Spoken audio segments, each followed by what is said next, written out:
Assalamualaikum warahmatullahi wabarakatuh. Perkenalkan, saya Mujahidah. Di sini saya akan menjelaskan model-model pembelajaran terpadu. Nah, teman-teman pasti bertanya-tanya seperti apa sih itu pembelajaran terpadu? Baik, pembelajaran terpadu merupakan suatu pendekatan dalam proses pembelajaran yang secara sengaja mengaitkan beberapa aspek, baik dalam intra mata pelajaran maupun antar mata pelajaran. Adapun 10 model-model pembelajaran terpadu. Yang pertama yaitu the fragmented model atau model fragment. Model fragment yaitu model pembelajaran konvensional yang terpisah secara mata pelajaran atau model tradisional yang memisahkan secara diktrit masing-masing mata pelajaran. Keterpaduan model ini harus tercapai ketika satu satuan waktu telah ditempuh, misalnya pada satu catur bulan.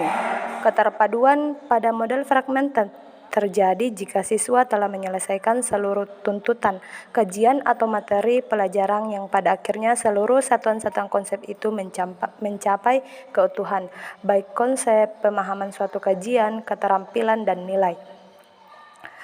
Adapun kekurangan dan keuntungan dari model ini. Yang pertama, keuntungannya yaitu siswa menguasai secara penuh satu kemampuan tertentu untuk tiap mata pelajaran. Ia ahli dan terampil dalam bidang tertentu. Sedangkan kekurangan model ini yaitu siswa belajar hanya pada tempat dari sumber belajar dan kurang mampu membuat hubungan atau integrasi dengan konsep sejenis.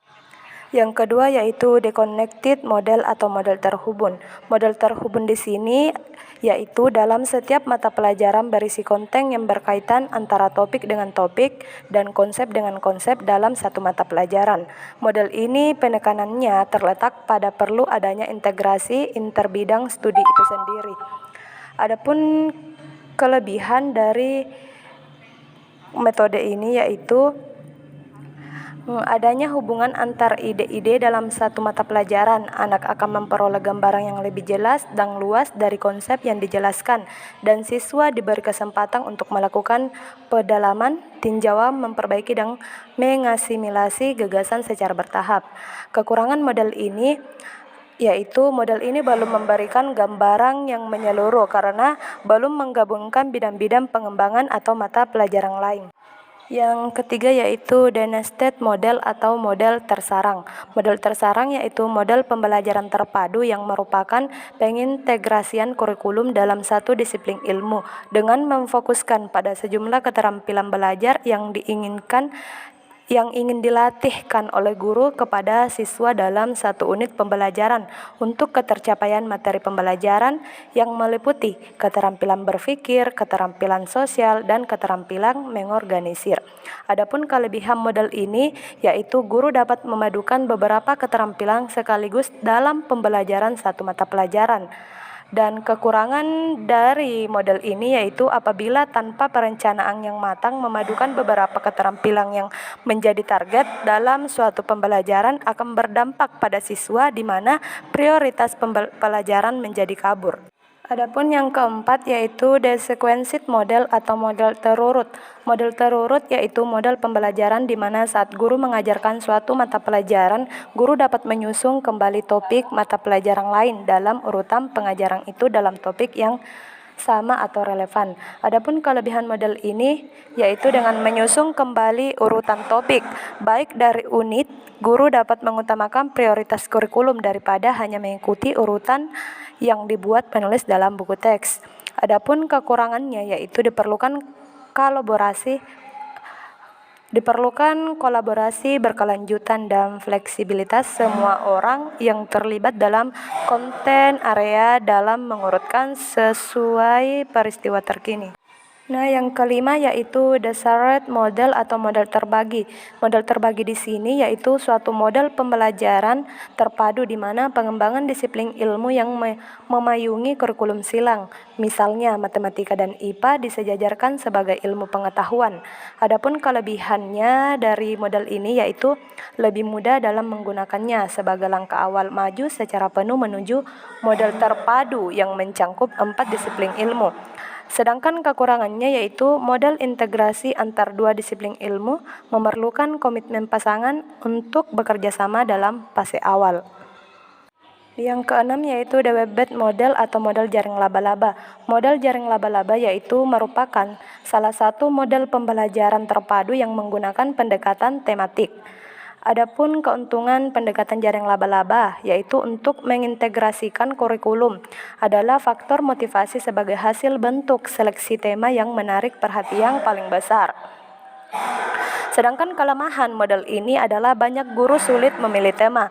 Mereka cenderung menyediakan tema yang dangkal sehingga kurang bermanfaat bagi siswa, dan guru seringkali terfokus pada kegiatan sehingga materi atau konsep menjadi terabaikan. Model yang ketujuh yaitu the triaded model atau model pasang benang, yaitu model pembelajaran yang memfokuskan pada meta kurikulum yang menggantikan atau yang berpotongan dengan inti materi subjek. Misalnya untuk melatih keterampilan berpikir. Adapun keuntungan dari model ini antara lain konsep berputar sekitar metakurikulum yang menekankan pada perilaku metakognitif, dan kekurangan dari model ini yaitu hubungan isi antar materi pelajaran tidak terlalu ditunjukkan sehingga secara eksplisit siswa kurang dapat memahami keterkaitan konten antara mata pelajaran satu dengan yang lainnya. Dan model yang kedelapan yaitu the integrated model atau model integrasi.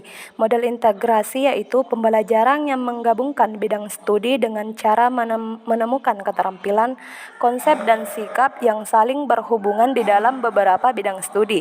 Pendekatan yang digunakan adalah pendekatan antar bidang studi. Adapun keuntungan dari model ini yaitu siswa saling mengaitkan, saling menghubungkan antara macam-macam bagian dari mata pelajaran. Keterpaduan secara sukses diimplementasikan pendekatan belajar yang lingkungan belajar yang ideal untuk hari terpadu. Sedangkan kelemahan yaitu model ini sulit dilaksanakan secara penuh, membutuhkan keterampilan tinggi, percaya diri dalam prioritas konsep, keterampilan dan sikap yang menembus secara urut dari mata pelajaran, dan membutuhkan model tim ahli pada bidang serta merencanakan dan mengajar bersama. Kemudian yang kesembilan yaitu the immersed model atau model terbenam. Model terbenam di sini yaitu model pembelajaran yang melibatkan beberapa mata pelajaran dalam satu proyek. Misalnya, seorang mahasiswa yang memperdalam ilmu kedokteran, maka selain biologi, kimia, komputer, ia juga harus mempelajari fisika, dan setiap mata pelajaran tersebut ada kesatuannya. Adapun kelebihan dari model ini adalah setiap siswa mempunyai keterkaitan mata pelajaran yang berbeda, maka secara tidak langsung siswa yang lain akan belajar dari siswa lainnya. Adapun kekurangan dari model ini yaitu siswa yang tidak senang membaca akan mendapat kesulitan untuk mengerjakan proyek ini sehingga siswa menjadi kehilangan minat belajar. Kemudian yang terakhir atau yang ke-10 yaitu the networked model atau model jaringan. Model jaringan yaitu model pembelajaran yang berupa kerjasama antara siswa dengan seorang ahli dalam mencari data, keterangan, atau lainnya sehubungan dengan mata pelajaran yang disukainya atau yang diminatinya, sehingga siswa secara tidak langsung mencari tahu dari berbagai sumber.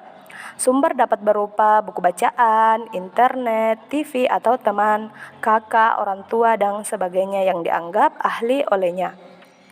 Kelebihan dari model ini adalah siswa memperluas wawasan pengetahuan pada satu atau dua mata pelajaran secara mendalam dan sempit sasarannya. Sedangkan kelemahan dari model ini yaitu kemungkinan motivasi siswa akan berubah kedalaman materi pelajaran menjadi dangkal secara tidak sengaja karena dapat mendapat hambatan dalam mencari sumber.